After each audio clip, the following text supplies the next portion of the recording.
Hello friends, welcome back to the my new video guys and my YouTube channel guys. Today friends we are going to talk about guys how can we rename Bluetooth device name in our Tecno phone device. Friends, you want to rename guys your phone Bluetooth device name. So friends, how can you rename guys? Today friends I will show you. I will tell you guys. So before starting video friends, first of all go and subscribe the channel guys. Click the bell icon and like the video. So friends, now let's see how can we rename phone Bluetooth device name. Open your phone setting.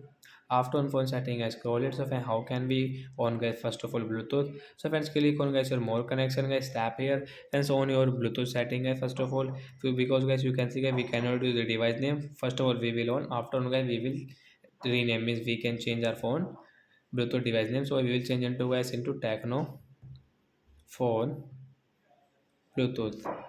Example होगा we will change into Tecno phone Bluetooth. Rename option guys, tap here to rename. So friends, your device name will rename. You can see your Bluetooth device name. And friends, you want to connect any Bluetooth device, so friends you can connect. So we will of our phone Bluetooth. So bye bye friends, thanks for watching the video. I hope friends you have understood how to rename Bluetooth device name. So bye bye guys.